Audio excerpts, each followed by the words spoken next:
Adam, look, I get why you did what you did, but I did see how the Midas Touch advertised it today. The Midas Touch, masterclass.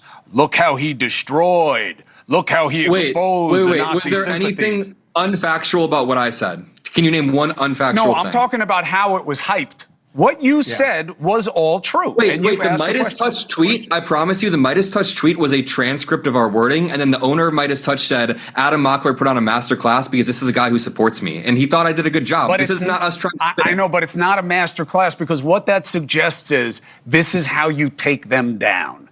And I think that that is part of the problem. Shouldn't be easy to take someone down by asking them if they condemn gas chambers. It's not about the substance. Not surprise you? It's not Here's the why substance. it went viral. Here's why it went viral. Because you suggested the guy's a Nazi. That's why it went viral. Yeah. Wait, no, I did not. No, not you. I'm saying his lack of answering suggested that he was okay with it. That's why it went viral. You just said that I suggested he was a Nazi. When I never did that. I mean the content.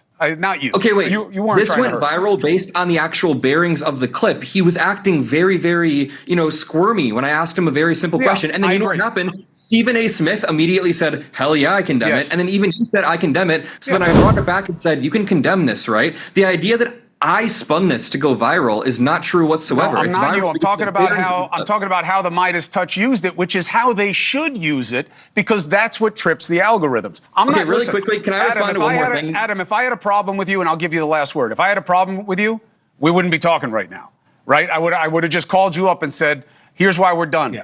I don't have a problem with you. I have a problem with what works, frankly. But I'm not blaming you for that. Last word to you. Go ahead.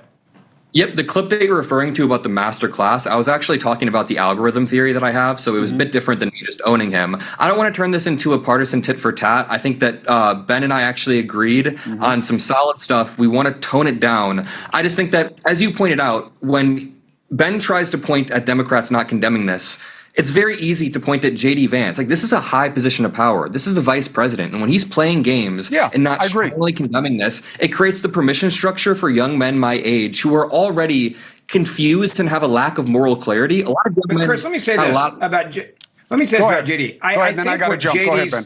Yeah, I think JD, the reason why JD said what he said is because I think it's so maddening, and I'm one of those, to watch a guy that could become the attorney general. All right.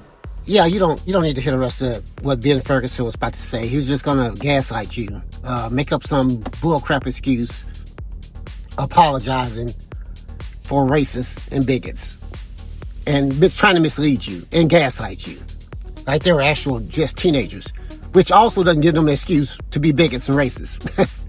By the way, but these are 30 and 40-year-old men and women. By the way, that's who they are.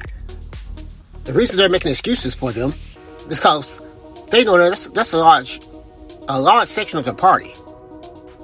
They need racists to help them win elections. That's a large voting bloc. They need those closeted bigots and those outright bigots. That's why you always hear Donald Trump. It'll take them, 12, 11 times being asked the question before they condemn anything from a racist. Have you noticed that? That's why the vice president was making excuses. It ain't right when you'll see them do the same thing. They know that's a large voting bloc. They're always going to make excuses. They're always going to try to make it seem like it's not as bad. That's who they are. Think about that, black and brown people, when you're voting for Republicans, who you're voting with. People who despise you. And Adam was totally right. It's easy. It's easy. That's an easy question. It should be instant. Like Stephen A., who is questionable sometimes, but he was right on the money. It didn't take him 2 seconds. It didn't take him a tenth of a second, actually, to call it out, condemn it. And that guy, Kirk's producer, he should have been a tenth of a second. It doesn't matter what color you are. And he's a brown dude. He really should have been on it. Should have took him a tenth of a second, like Stephen A. Called it out. Oh, of course I condemn it. But it took Adam asking him 8, 9 times. And him trying to divert the conversation. Adam's totally right. He did nothing wrong. He didn't try to falsely hype that thing. That's an easy one. That's a gimme. It's a gimme, people.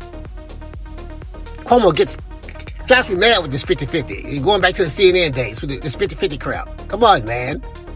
You know better than that. Cut it out. Cut it out, Chris. But let me know what you guys think in the comments. That's all I got for this episode. Thanks for watching.